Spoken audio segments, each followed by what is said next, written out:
formar superávit e, portanto, destinar ao pagamento da dívida. Os servidores vão ser a variável de ajuste nesse processo. Se houver tempo, a gente pode aprofundar depois.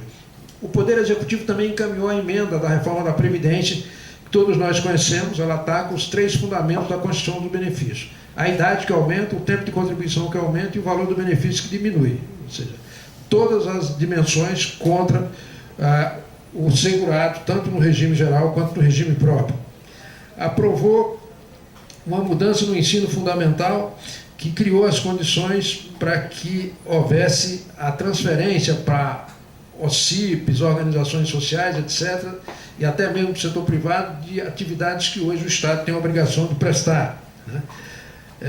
Propôs, felizmente, o Supremo derrubou uma medida provisória que adiava o reajuste dos servidores do Executivo Federal, do Judiciário nem do Legislativo, não, porque eram leis específicas e o Executivo não podia interferir nelas, mas nada do Executivo propôs, e nessa mesma MP aumentava a contribuição para o regime próprio de previdência de todos, aí indistintamente, de todos os servidores da União, independentemente de poder. Também, infelizmente, por decisão judicial, isso caiu, mas o fato é que o governo tentou nesse sentido. Ele incluiu na linha de programação, no programa de privatização, a Eletrobras, como forma de arrecadar recursos. Então, você tem um conjunto de medidas, todas nessa lógica do ajuste de parte do Executivo. Só falei do Executivo. Do Legislativo, nós tivemos, por exemplo, um conjunto de leis, né, que, nessa mesma direção, mais voltado para a chamada melhoria do ambiente de negócio. O que se fez? Se criou o Programa de Parceria de Investimento, a chamada PPI, que inclui 145 órgãos governamentais, empresas estatais, no programa de privatização ou de descentralização. Criou-se leis para facilitar leilões e concessões públicas. Várias leis modificando os marcos regulatórios de energia. Acabou com a condição da Petrobras de operadora única do pré-sal. Propôs um projeto que está com apoio do governo, que foi aprovado na Câmara e está no Senado. Esse projeto é importante chamar atenção para ele. Projeto de Lei Complementar 268 de 2015, que ele faz o seguinte: ele proíbe que o fundo de pensão, que o dinheiro é do trabalhador, o trabalhador participe da direção do fundo de pensão. No Brasil só tem um fundo de pensão ainda que os trabalhadores ainda participam da direção, que é a Previ. Uma vez aprovado, ela não participará mais. E nos conselhos fiscal e deliberativo, que a lei assegura paridade, metade dos trabalhadores do setor privado ou do setor público, dependendo do fundo de pensão, o FUNPRESP, por exemplo, né? Tem metade que é dos servidores, no caso do FUNPRESP, e metade que é governo. Eles estão propondo o seguinte: que se cria a figura do conselheiro independente, alguém vinculado ao mercado. Então, em lugar de ser paritário meio a meio, vai ser paritário, vai ser da seguinte dimensão: um terço é representante dos participantes, ou seja, do dono do dinheiro, reduz, devia ser 100% o dono do dinheiro para cuidar do seu dinheiro, reduz para um terço, o governo reduz para um terço e se cria um terço para o mercado para participar disso. Imagine o que é que podem fazer com o dinheiro do fundo de pensão, né? A lei da reforma trabalhista, essa tragédia que foi, né, você mexer simultaneamente com as 3 fontes do direito. A lei, que foi flexibilizada, a negociação coletiva que passou a poder ser direta e para reduzir direito, quem não podia, e a sentença normativa, que era o poder, a Justiça do Trabalho, poder fixar normas e condições, e agora o cidadão sequer tem acesso à Justiça do Trabalho, porque ele vai ter que pagar. E outra coisa, se ele pedir 10 mil reais numa ação contra o empregador e a Justiça reconhecer R$1.000 como ganho, ele vai ter que pagar 20% sobre os 9 que deixou de ganhar para o advogado patronal. Então ninguém vai para a Justiça. Aquilo que estava sendo mencionado aqui, que a Justiça, aquela métrica que tem, que o número de processos, etc., vai cair assustadoramente nessa perspectiva, negando acesso aos trabalhadores. Agora, quando é para facilitar, dão dinheiro, por exemplo, para os ruralistas lá, em troca de voto, né, aquelas denúncias. Faz-se uma lei que impede a punição de crimes financeiros dos banqueiros, né, para proteger, tudo isso em nome da melhoria do ambiente de negócio. Faz-se uma lei de terceirização e pejotização em que não se contrata mais uma pessoa, se contrata um serviço. Se essa empresa é individual, se eu sou uma pessoa física, empregado, e que vira o PJ, vira empresa e continuo empregado, continuo trabalhando para quem me contratou, eu não vou poder ter férias, eu não vou poder adoecer, eu não vou poder me aposentar, não vou poder fazer nada, porque a pessoa contratou um serviço, não contratou um empregado que tem uma série de direitos. Tem a figura na reforma trabalhista do autônomo exclusivo. Você é autônomo, mas você é exclusivo do empregador e não tem vínculo empregatício. E o cara pode te convidar uma semana, 1 hora, na semana seguinte 2 dias, etc. Loucura. Tem o trabalho intermitente, que é uma praga que faz com que o trabalhador fique à disposição do empregador e só seja chamado se efetivamente ele resolver que aquela tarefa terá que ser executada naquele dia. E aí, se o trabalhador intermitente não ganhar ao longo do ano, ao longo do mês, um salário mínimo, a soma dos bicos que ele fizer não chegar a um salário mínimo, ele não vai ter previdência, a não ser que ele complemente do próprio bolso para fazer isso. Então, é uma loucura. E o judiciário apoiando as duas ações, como, por exemplo, com o fim da desaposentação, foi uma economia enorme para o governo, né? Desconto dos dias paralisados em caso de greve, né? Ultratividade da norma, quitação plena dos programas de desligamento voluntário, prevalência negociada sobre o legislado, ou seja, uma série de pontos. E aqui, para concluir, citar mais detalhadamente a questão da emenda à Constituição 95. Essa emenda passou no Congresso sem que tivesse havido um debate aprofundado com a sociedade, e ela é trágica, porque ela é a gazua, pé de cabra que vai abrir a porta para todas as demais reformas. E escutem o que é o risco com o apoio da sociedade. Por quê? Porque eles estão na linha de interditar o debate. Então, se a Constituição proíbe gastar, você não pode debater políticas públicas que impliquem gasto. Não pode debater reajuste de servidor que implica gasto, né? Então, a lógica é de interditar. Iam perder na reforma da Previdência, no voto, porque aí a sociedade se mobilizou, né? O que faz? Intervém no Rio, com intervenção não pode votar em emenda à Constituição e, portanto, não tem a derrota. Deixa para quando a correlação de forças melhorar. Então, é toda uma estratégia no sentido de afastar a sociedade desse processo. E, no caso específico da emenda à Constituição 95, é muito importante a gente prestar atenção no seguinte. Imagine o seguinte: o que se gasta hoje, por isso que eu estava falando do risco que a gente tem se não trabalhar fortemente para revogar isso, que é da sociedade apoiar reformas retirando direito. Hoje, se nós pegarmos, por exemplo, na Previdência, no ano de 2016, se gastou 300 bilhões para pagar 30 milhões de benefícios. Se esses benefícios não tivessem, nenhum novo benefício tivesse acrescido a isso, em 2017, esse dinheiro não seria suficiente para pagar os mesmos 30 mil benefícios. Porque os benefícios são corrigidos pelo INPC e o orçamento é corrigido pelo IPCA. E o IPCA é menor do que o INPC. Então, isso por si só já aumentaria a despesa na área da Previdência. Só que não se congelou o direito adquirido das pessoas que não tinham se aposentado ainda, nem das pessoas que têm expectativa de direito, vão completando o tempo. 1.500.000 pessoas fazem jus a algum tipo de benefício, seja de natureza assistencial ou previdenciário por ano. Então você imagina o seguinte: são 3 milhões de salários mínimos ao longo de 13 meses, porque tem 13º. Qual é o orçamento congelado que suporta isso? Não suporta. Aí vai ter que tirar, porque uma previdência é uma despesa obrigatória, tem que tirar de outra área. Se tira da saúde, da educação, da segurança, do transporte, da mobilidade, etc. Então, continuando esse padrão, a sociedade vai fazer pressão, porque ela vai ver na Previdência o responsável pelo solvedouro do recurso público, quando é uma coisa criminosa, porque não é nada disso.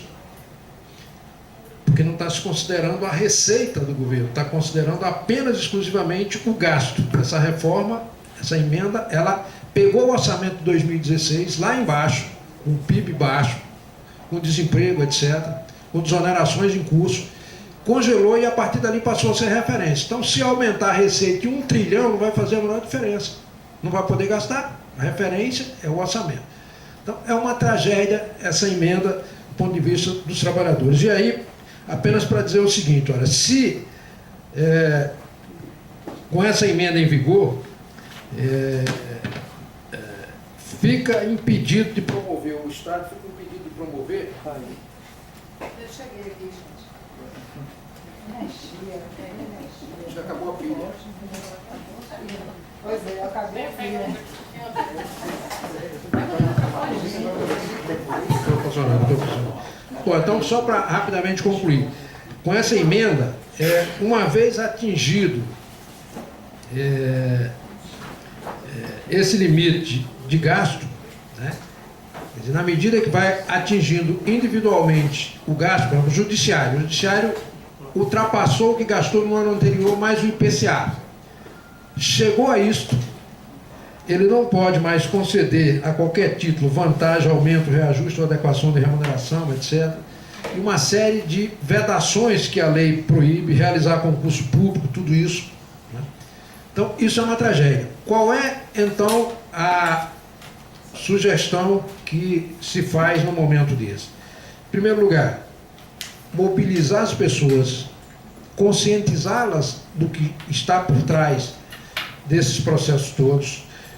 Tem um processo eleitoral por à frente em que vão estar em debate 3 projetos de poder, um projeto de proteção social, visão de mundo em que o Estado de bem-estar social, né? Outra visão de mundo que é o Estado liberal fiscal, que é esse que está sendo implementado, que deixa o povo em segundo plano e faz uma transferência de renda dos mais pobres para os mais ricos, Robin Hood ao inverso, e um outro que é o do Estado penal. Né? E aí não vai dar para detalhar aqui cada um desses pontos, porque a gente tem que já concluir aqui em função do tempo. Mas o fato é que, no caso específico dos servidores públicos, há ainda uma janela de oportunidade em 2 ações. Uma é um projeto de lei que está tramitando no Congresso que torna crime de responsabilidade a omissão em relação à revisão geral na database do servidor, que é o mês de janeiro. Isso é muito importante, deve ser trabalhado, porque uma vez assegurada essa lei, pelo menos a reposição no mesmo patamar do IPCA, como o orçamento terá, o servidor vai ter direito. Senão, nem isso. E outra é no Judiciário, é uma ação no Supremo, que vai ser votada dia 20, foi mencionado aqui, que é do Judiciário Estadual de São Paulo, que determina multa ao governo de São Paulo se não, por não ter cumprido a database. Provavelmente não vai ser aprovado nos termos em que o relator propôs. O relator propôs repercussão geral, precisa de 8 votos, não vão alcançar 8. Mas provavelmente vai ter ganho de causa. Eles vão modular isso e dizer o seguinte: bom, o Estado de São Paulo vai pagar uma multa, que eles vão estabelecer o valor, e ele vai ser obrigado a enviar os projetos todo ano, e isso basta que seja provocado, que o Supremo vai ter que dar o mesmo procedimento em relação à União e outros estados e municípios que eventualmente ingressam. Então, são 2 oportunidades que tem pela frente que deve ser uma prioridade importante. É uma pena que o tempo não permite que a gente possa aprofundar mais essa análise, mas o fato é que há, claramente, nesse momento, uma investida forte no sentido de valorizar a lucratividade, o individualismo, o mercado, o lucro, em detrimento do Estado, em detrimento das pessoas. E isso é muito preocupante, porque tem uma parte também de servidores públicos, de salários muito elevados, que, por visão ideológica, tem feito uma coisa que é criminosa. É mudar ou utilizar, pegar sua aposentadoria e morar no exterior, comprar cidadania lá, como os grandes endinheirados fazem. Se quiser comprar cidadania em Portugal, na Europa, nos Estados Unidos, você faz um investimento lá, ou você compra um apartamento, 500 mil euros, por exemplo, garante a cidadania, ou se você levar a sua aposentadoria, desde que seja uma aposentadoria alta, compra. Então é um negócio criminoso, tem que ser denunciado. Não podemos permitir que esse individualismo faça com que os mais pobres, os que mais necessitam da proteção do Estado, fiquem abandonados. Então, por isso, eu queria pedir desculpas para vocês pelo improviso e me colocar à disposição para eventuais perguntas.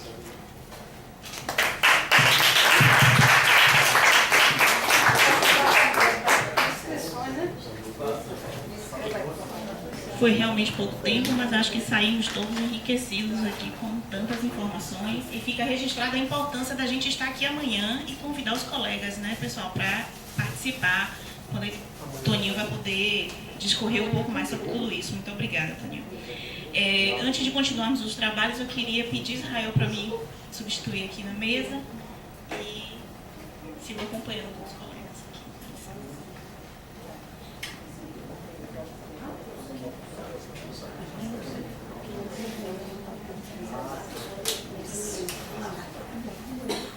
Inscrições inicial ainda tem mais a escrever, pessoal, falar.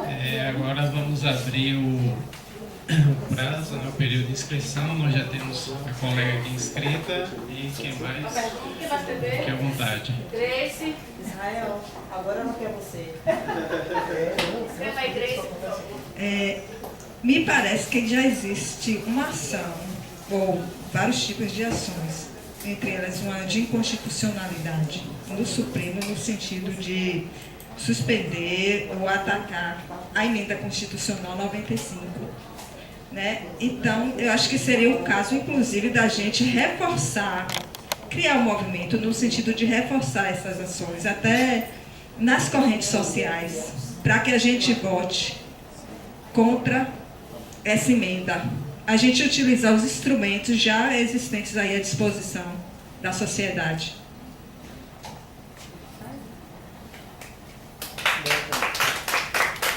Grace, por favor. Então, escreva aí. Excelente a fala de Toninho, né, como sempre. Agradecer a presença dele e essa questão que os colegas que falaram antes de mim colocaram a respeito dos trabalhadores, né, que a gente tem que ter essa visão bem definida, que somos todos trabalhadores, né, que não é o plano de saúde ou o auxílio alimentação ou os quintos que a gente vai deixar que nos dividam. Então vamos ser mais presentes, mais ativos. Quando a gente fala, vamos participar da luta dos caminhoneiros. O que é que eu tenho a ver com caminhoneiro? Temos todos a ver com os caminhoneiros, né, gente? Isso foi um baque na vida de todos nós, né? Um baque necessário, inclusive, para ver se a gente sacudia e começava a entender o processo e lutar junto, né? Infelizmente, não ocorreu dessa forma, né? A gente viu que muitas pessoas correram para os postos para abastecer os carros e gerou aquele aumento enorme no combustível. Eu particularmente, não fui abastecer o carro e fiquei mais de 2 ou 3 dias sem trabalhar, porque eu não tinha combustível mesmo e não vim. Entendeu? Quem quiser entender, se quiser que pague, não sei o que, a gente vai discutir lá adiante, né? Mas estava a reportagem em todos os jornais e a gente tinha que ver. Então, assim, eu dei o exemplo a respeito dos caminhoneiros, mas essas questões não são só as locais, as nacionais, são também as internacionais, né? Para a gente ficar ligado. Como vai acontecer conosco? De que forma a gente vai se organizar para tornar possível que a gente consigamos, né, inclusive para nós e para outros trabalhadores que estão aí ganhando apenas salário mínimo.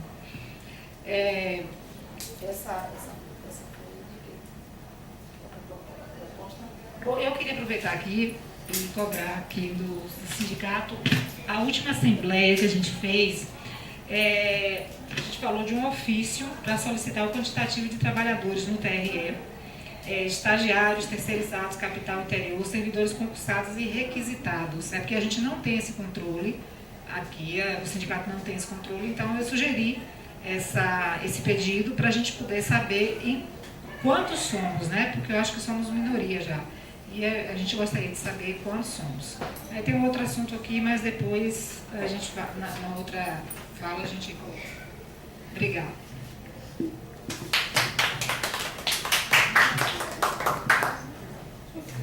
O próximo é Denise.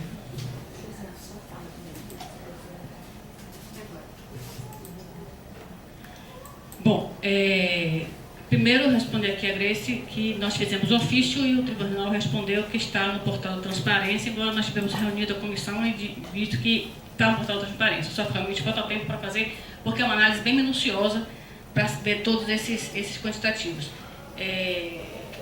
E com relação à pergunta, eu queria que você falasse um pouco, Toninho, porque a greve dos caminhoneiros foi emblemática, né? Foi uma situação que nós não esperávamos que acontecesse, que chegasse a essa plenitude toda que aconteceu, e não foi por acaso, porque o povo está insatisfeito, está revoltado, está com a pressão está muito forte.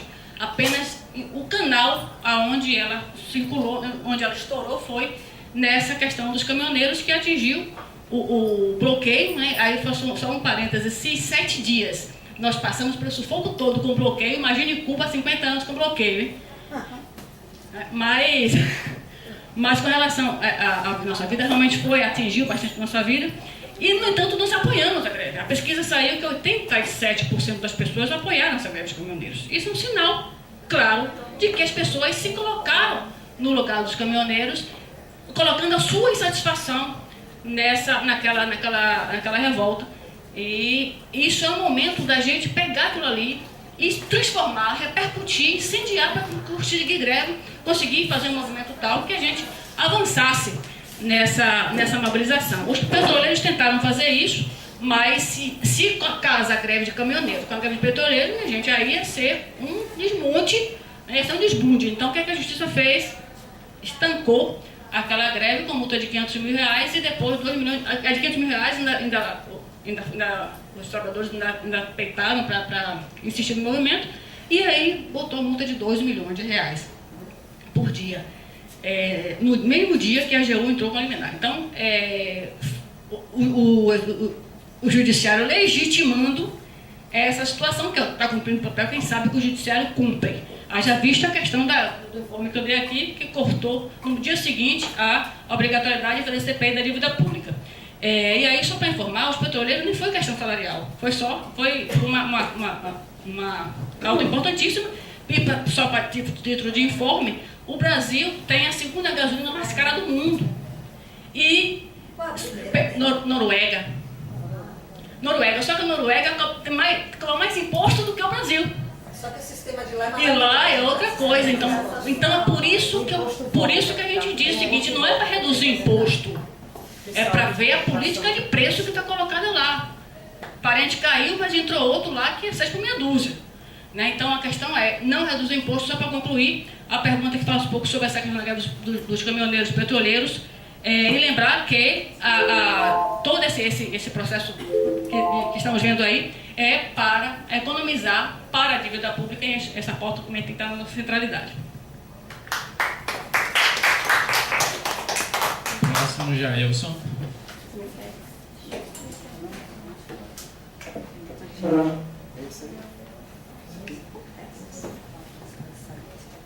Fala aqui mais uma vez. Esse congresso, né, que nós temos aí, é um congresso que todo mundo sabe que ele bem é, né? Agora, só que o próximo congresso, ele vai talvez seja expiorado, né? Porque a lei que mudou agora a reforma política, ela carrega mais os fundo partidário para os partidos, os grandes, carrega o tempo eleitoral para os partidos grandes, diminui o tempo de eleição de 90 para 45 dias. Então, assim, os políticos que estão aí têm muito mais chance de ser eleito do que qualquer um novo, né? Isso não quer dizer que o novo seja melhor, né? Então, assim, eu continuo batendo na tecla de que somente a luta direta dos trabalhadores vai mudar nossas vidas. Em termos de projetos, nós aqui sempre temos os nossos projetos, né, mandados para o Congresso, pelo STF, e a gente faz aquela luta enlouquecida, né? No último, tiramos dinheiro dos nossos bolsos para poder aprovar, né? E fomos assim, achincalhado tanto pelo governo passado como por esse, não, pelo governo passado, né, que vetou o nosso projeto, a gente fez uma luta imensa. Então, assim, eu entendo que esse governo é o governo anterior um pouco mais acelerado, né. O Toninho aqui falou que se houve quatro momentos, né, de que essa turma que está aí, essa turma que chama a turma do liberal fiscal, queria destruir o país, né? Mas só que sim, existiram 4, né? E esse povo está aí por quê? Né? Eles eram conhecidos. O MDB é conhecido, sempre foi conhecido, né? Então, por quê? Então eu não vejo hoje assim, que o PT hoje não tem uma moral para vir aqui dizer, né, de que esse governo é um governo liberal fiscal, porque eles eram conhecidos. O PMDB era conhecido de todo mundo, o Temer era conhecido de todo mundo, o Renan Calheiros era conhecido de todo mundo. Qual a novidade? Qual a novidade? Qual foi a novidade? Então, assim, eu continuo batendo na tecla. Só a nossa organização é que vai fazer com que nossas vidas fiquem melhores. Também se citou aqui uma série de medidas, né, que foi tomada por esse governo. Mas também o outro governo também tomou medidas muito ruins. A lei antiterror, né, aquele Rafael lá, como é Braga, né? Braga está preso com base na lei antiterror, que foi aprovada por Dilma. Dilma também mexeu no acesso ao PIS, mexeu no acesso ao seguro-desemprego, mexeu no acesso às pensões, vetou a auditoria, né? Lula, o mensalão, foi o que proporcionou a reforma da Previdência de 2014. Então, assim... O FUNPRESP também, né? O FUNPRESP foi aprovado também. Então, assim, eu acho que só temos uma saída. É se organizar e ir para cima. Fazer como agora os caminhoneiros, eles foram vitoriosos. Né? Tiveram aquela redução, né? Parece que tiveram 30% de permissão de frete para os autônomos. Agora, hoje, parece que saiu a tabela, né? A tabela dos caminhoneiros, né? Dos fretes. Né? Eu não sei como é que vai ser. Estão falando que ela vai ser revisada, porque eu já vi parte do empresariado reclamando com ela. Então, assim, eu faço um chamado aqui aos companheiros, né, aos colegas, que somente a nossa organização, somente a nossa luta vai mudar. Porque esse congresso, ele não é nosso. Não adianta, não. E o daqui bem sabe, porque ele passa lá na Câmara do Salvador, sabe bem disso. É um congresso comprado, é um congresso que tudo é dinheiro, nós não temos dinheiro, nós só temos das nossas forças. Então é importante que a gente nos una. Então eu faço aqui mais um chamado aqui aos colegas, que é preciso que a gente faça campanhas aqui em Salvador, campanhas para redução do preço da gasolina, campanha para redução do preço do gás, e eu gostaria de que essa Assembleia aqui aprovasse aqui um valor aqui X, certo? Eu coloco aqui um valor de R$10.000, que a gente aprove aqui, o sindicato fique disponível para usar em campanhas que a gente possa fazer, né, chamando a greve geral, chamando a redução do preço do gás, chamando a redução do preço do combustível. E também chamando a aprovar uma campanha aqui em relação à Petrobras, 100% pública, sob o controle dos trabalhadores.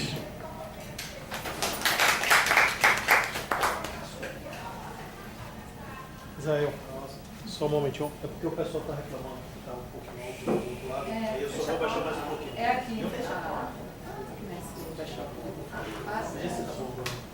Lisa é a próxima. Mas eu acho que fechar a porta pode ajudar. Também. É porque tem gente que tem um tom de voz mais alto, né? Pode deixar, eu falo no microfone aí,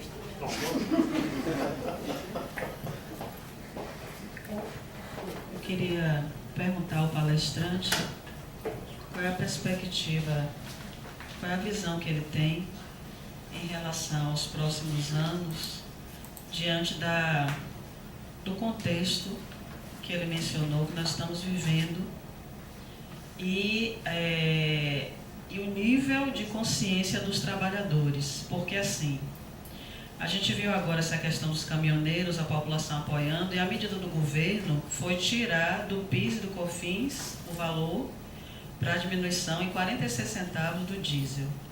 Aí ele tenta logo utilizar um imposto que tem, né, um tributo que tem, na verdade, uma finalidade social. Ele não pensa em subsidiar esse valor, que já é ridículo, de outra forma.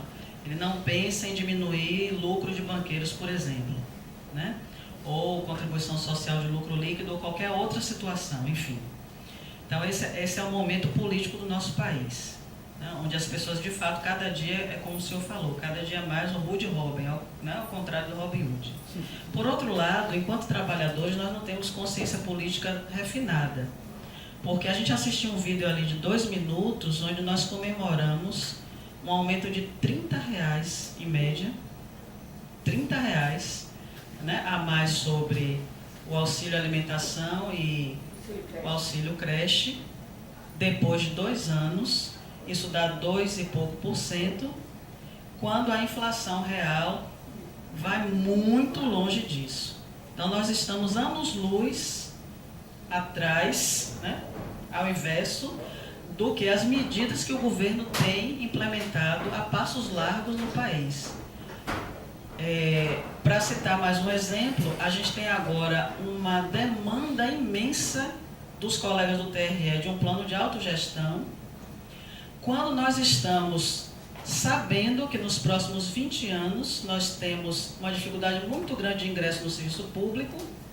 Então, a gente não para nem para pensar que, se a gente entregar uma autogestão à administração, que não é trabalhador, e que não vai ter ingresso de serviço público, nós vamos ter velhos no plano de saúde gerenciado por uma administração que não se importa com o trabalhador, sem gente jovem entrando, e a gente acha que vai dar certo. Então, a grande dificuldade é como a gente pode evoluir, dada a visão que o trabalhador tem, seja, né, nessa condição do vídeo, seja, no nosso caso TRE, outras tantas que poderiam ser mencionadas, quando o governo já está com olhos bem esclarecidos do que eles querem, e eles têm um instrumento para a destruição do trabalho.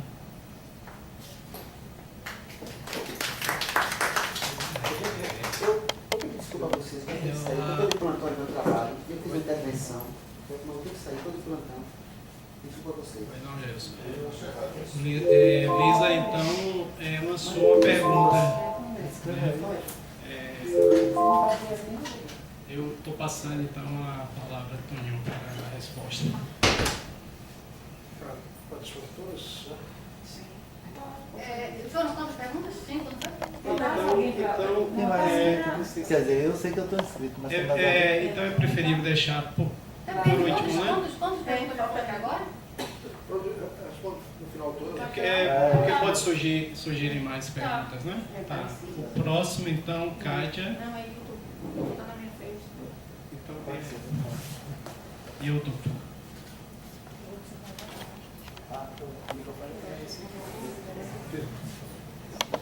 Primeiro agradecer a Toninho, né, por estar aqui mais uma vez, né, um velho conhecido servidor, serviço público, servidor nacionalmente, e acho que de maneira muito apropriada, né, a gente começa a fazer esse debate aqui, que não é com muita gente, um debate pequeno, mas é o que é necessário no momento que a gente está passando. A gente vai percebendo que não existe falta de disposição, de mobilização, de povo na rua. A gente tem vários exemplos. A greve dos caminhoneiros foi um exemplo disso, um movimento fabuloso. Ninguém sabe de onde veio esse movimento, inclusive esse foi o grande desafio do governo. Ele não sabia como reprimir, né, a mobilização que foi feita, mas nós temos uma baixa de reflexão crítica em relação à situação. Então nós precisamos mergulhar os movimentos que vão acontecendo em reflexão. Tem que ter movimento e reflexão e movimento. Essa tem que ser a nossa dinâmica. Então essa atividade aqui, eu acho que na esteira desse raciocínio, é uma espécie de preparação para uma nova greve geral, que seja uma greve geral com um nível de consciência maior do que as que a gente fez, e que precisa, como o Jair colocou aqui, virar uma espécie de rotina dos trabalhadores. E por que isso? Eu vou fazer uma observação rápida aqui, porque realmente nós estamos num momento fronteiriço de caminhos para o mundo e caminhos para o Brasil também. O que baliza isso o principal elemento é a queda da taxa de lucro dos grandes oligopólios internacionais. Então, tem um trabalho que eu indicaria de Ladislau Dobol.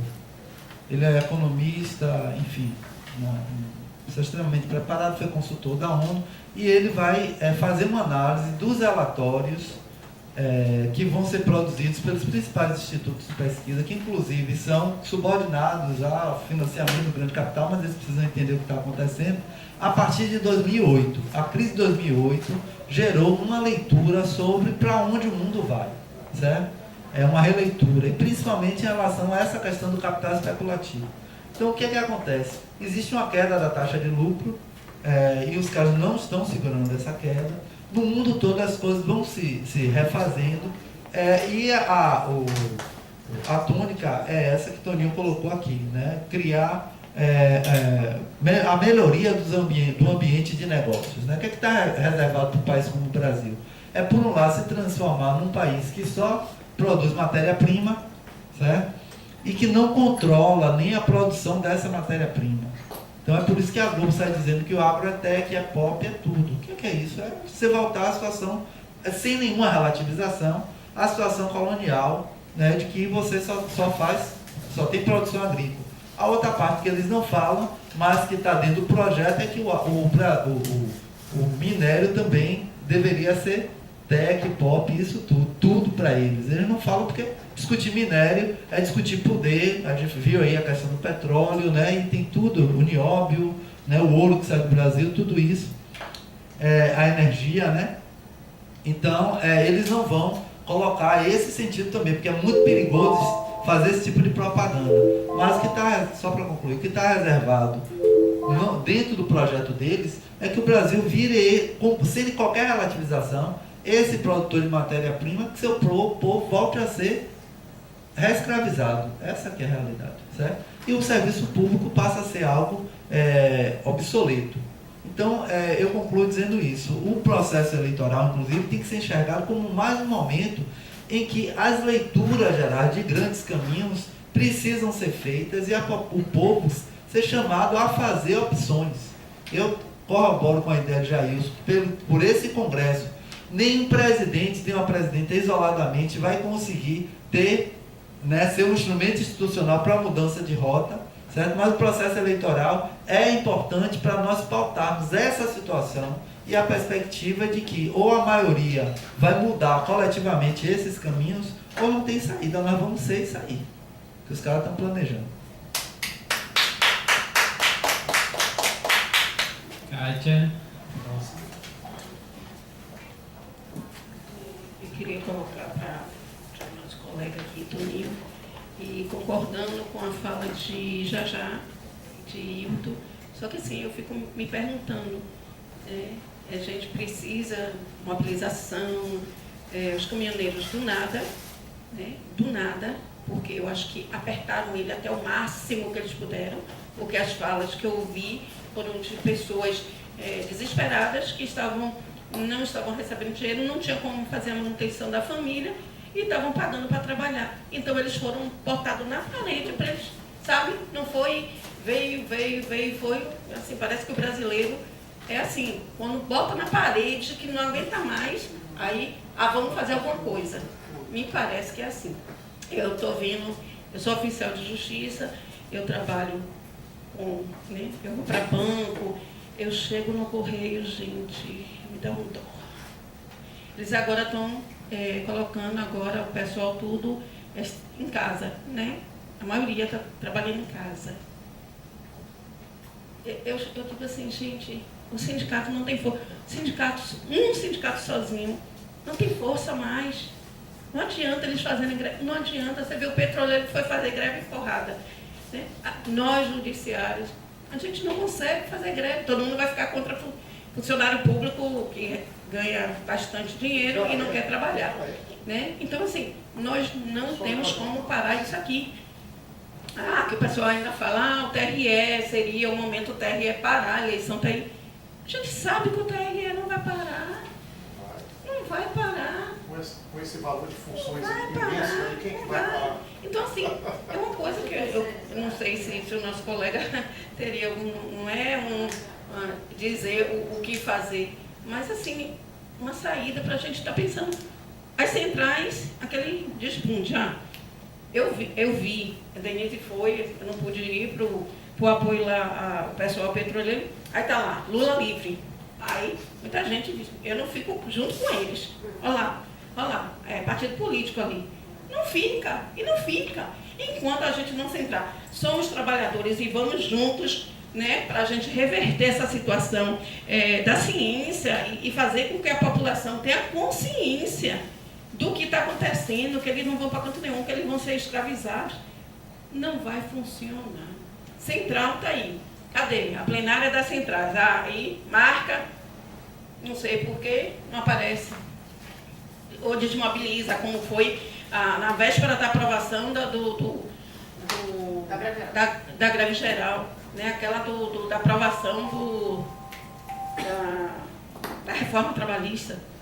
Desmobilizou, a única que estava lá foi, eu acho que é CSP. Mesmo assim a gente conseguiu, chega para lá, chega para cá, conseguiu um pouquinho, travar um pouquinho o Iguatemi só, né? E aí, se não, os sindicatos, seja lá os, né, do Correio, do Banco do Brasil, que é outro, não gosto nem de ver, né? Se não juntar, não vai para canto nenhum. Vai acontecer o que você está dizendo aí. Todo mundo escravo e todo mundo fica no cantinho, destrói isso, destrói aquilo e acabou. E aí, estou indo para fazer assim, alguma luz com relação a esse tipo de o que fazer mesmo para a gente ter um norte. Mais alguém a se inscrever? Então eu me inscrevo nesse momento.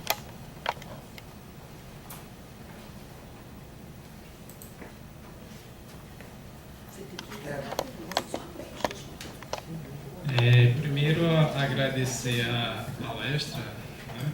Excelente palestra de Toninho, nos trouxe novidades e também as falas de todos os colegas aqui que seguiram também uma linha bastante plausível. O contexto realmente já foi dito aqui, né? Eles não conseguiram totalmente, mas já conseguiram mais de 50%. Eles que os governos anteriores atual. Porque começa, como foi dito aqui por Jailson, né? Começa com o governo PT, e lá por trás tem o PMDB e outros partidos também de sustentação, né? Do projeto. Esse projeto ele vem de fora para dentro. O Fred muitas vezes já falou em globalização, já há muito tempo atrás, que isso viria a acontecer e estamos hoje vivenciando. Porque a Justiça do Trabalho foi dado, há 2 semanas atrás, 50% dos processos trabalhistas, o mês passado, deixaram de existir. Ou seja, eram para ter 50% a mais, não tiveram, porque o trabalhador está com medo de ingressar na Justiça do Trabalho. E ainda teve a desistência de assuntos. Fora as desistências. Se perder, vai ter que pagar. Então veja, se um mês você percebe 50% de retroação, o que vai acontecer daqui ao restante do ano? Então, é certa a extinção da Justiça do Trabalho. Eles vão conseguir, né? A aposentadoria já mexeram, as pensões já mexeram, né? E várias outras leis que vêm taxando. O Toninho colocou muito bem aqui a questão que você tem os posicionamentos aí emanando do Executivo, Legislativo e o Judiciário legitimando e com muita força. Por quê? Quando ele chega para o trabalhador e diz, corta o salário dele se fizer greve, você detona o trabalhador. Precisa de muita força. O caminhoneiro, como o Caeta colocou aqui, chegar ao ponto de fazer um frete para São Paulo para ganhar 2, 3 mil reais. Mas veja, se furar um pneu, acabou o seu lucro. Então muitos caminhoneiros estavam passando fome. E essa estrutura aí você tem, eu colocou bem a questão dos congressistas, você tem uma bancada de ruralistas e 200 e poucos ruralistas, só para defender o agro. Então, como realmente aquele que está lá na ponta do executivo, seja o presidente, o governador, o prefeito, como vai conseguir mudar essa estrutura? Então é importante sim a gente ter uma nova forma, inteligentemente, de agir perante essa estrutura, porque ela veio para atropelar. Temer foi bem claro quando ele assumiu, meu governo é reformista. Ele disse que tentou, conseguiu a trabalhista, a previdenciária, ele ficou atrás. Mas lá na frente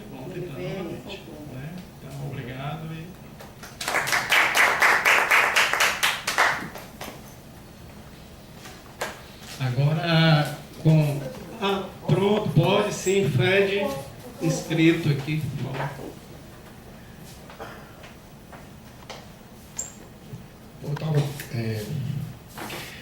Assim, às vezes eu fico surpreso ainda com algumas posições, porque, na verdade, as falas, elas apontam para uma direção e, às vezes, elas vão no sentido diametralmente oposto, né? Primeiro, dizer o seguinte, gente, para mim não tem surpresa nenhuma, a gente tem que saber que todo Estado tem sobrenome, né? Eu acho que isso é básico na luta de classes. Então, não existe Estado neutro, não existe a possibilidade de a gente achar que um Estado ele atua como um instrumento de mediação dentro da luta de classe. Não é. Nós temos o Estado da burguesia, um Estado que tem um lado. Então, era contra isso que a gente lutava em relação à palavra de ordem judiciário forte. Porque o judiciário forte é isso que vocês estão vendo. E a gente se bateu muitas vezes na Assembleia contra a palavra de ordem judiciário forte. Nós não somos judiciário, nós somos trabalhadores do judiciário. Isso tem que estar claro para todo mundo. Né? E aí, na hora que o judiciário precisa, ele fala a gente. Era isso que a gente sempre disse. Então, esse é o Estado da burguesia. E aí, quando a gente diz que esse é o Estado da burguesia, a gente está dizendo o seguinte, não tem essa de achar que a gente vai mexer no Congresso e que as eleições vão ser um grande palco. A gente tem, sim, continuar colocando as nossas crenças na ação direta, na nossa organização de base, para superar esse Estado. É para superar esse Estado.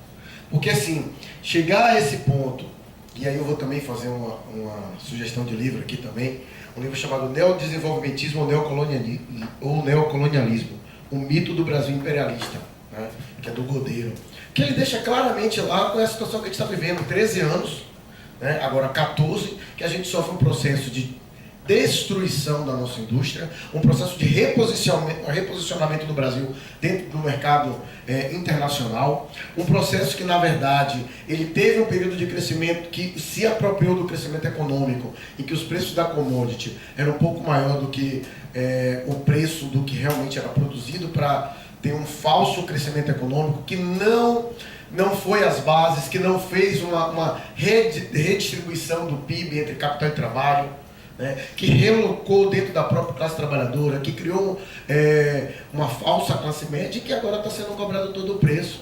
Né? Me surpreende também as pessoas dizendo, eu não sei de onde veio a greve do caminhoneiro. Como não sabe, gente? A gente teve dia 8, teve luta no dia 8 do ano passado, a gente teve greve geral do ano passado, a gente teve ocupação de Brasília no ano passado, a gente teve quase uma segunda greve geral que foi desmontada pelas centrais pelegas, que foram lá e negociaram o imposto sindical e depois tomaram nas costas. Né? A classe trabalhadora está se batendo todo dia.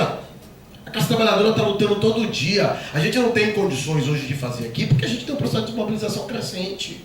Na nossa base a gente sofre um processo de mobilização crescente. Aí eu não vou apontar qual é a minha leitura em relação a isso. Mas esse aqui é o ponto. Mas a classe trabalhadora está se batendo todo dia.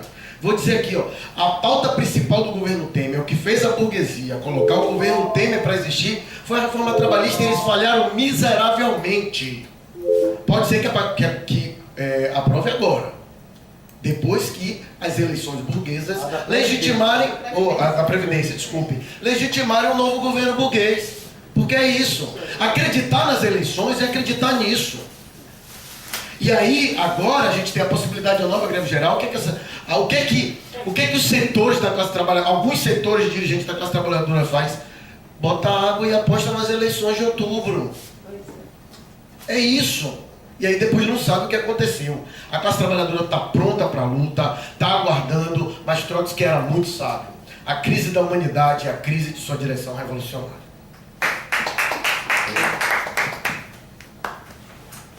Mas alguém a se inscrever? Então eu passo a palavra agora ao palestrante Toninho para... Lembrando que amanhã tem um debate, o projeto, e tem um sorteio de livros para fazer também para a capital do Brasil. Então, com a palavra, o palestrante. Bom, vou comentar aqui, responder algumas perguntas, dar minhas impressões sobre alguns comentários. Primeiro, em relação à Selma. A Selma colocou muito bem a necessidade de um reforço junto ao Supremo Tribunal Federal com relação a essa ADIM, Ação Direta de Constitucionalidade, que questiona a emenda constitucional 95. Eu não tenho muita expectativa de que o Supremo possa tomar uma decisão no sentido de declarar inconstitucional essa emenda, mas de qualquer maneira vale o esforço, porque é uma forma de expor essa emenda e mostrar as suas mazelas. A gente deve fazer isso, mas fazer mais do que isso, ou seja, ter frente de luta no campo político, no campo jurídico, no campo sindical, denunciando essa PEC que é criminosa. Ela é contra os pobres, ela transfere renda para os ricos, isso aí indiscutivelmente. A Gleisi menciona, fez um comentário a respeito da greve, e a Denise também pediu para eu falar um pouco isso, da greve dos caminhoneiros e dos petroleiros, e aqui é um dado interessante. Esse ambiente que levou à greve dos petroleiros é produto dessa política neoliberal. Eles exacerbaram na implementação, erraram na calibragem, né? E o setor, como o setor de caminhoneiros, veio a se mobilizar e fazer uma greve contra alguns custos excessivos praticados por uma empresa estatal. Houve uma mudança, a lei das estatais proibiu que as empresas estatais, já no governo Temer, que as empresas estatais pudessem fazer políticas públicas, pudessem dar renúncia, incentivos, subsídios, etc. E aí, quando elas têm que dar, a União tem que repassar um recurso do orçamento para a empresa. Para que ter empresa estatal se ela não pode servir ao Estado, cujo objetivo é combater desigualdades, promover inclusão, etc., portanto, fazer políticas públicas, né? Então, o cara vai lá e faz uma política de dolarização dos preços da uma empresa, cujos custos de produção em 90% são em reais, só para beneficiar e favorecer os acionistas da empresa. E ainda chegam ao ponto de acusar o governo anterior por a greve, dizendo que foi o governo que vendeu muito caminhão, deu incentivo pelo BNDES, as pessoas compraram o caminhão e não tinha frete para fazer. Quer dizer, eles estimulam o empreendedorismo, as pessoas vão para o empreendedorismo e depois, quando dá errado, eles culpam quem incentivou. Quer dizer, é uma contradição dessa lógica da comunicação de colocar todo mundo na dúvida e prevalecer sempre a visão dele. Então, esse Pedro Parente, que estava na presidência da Petrobras, com a visão liberal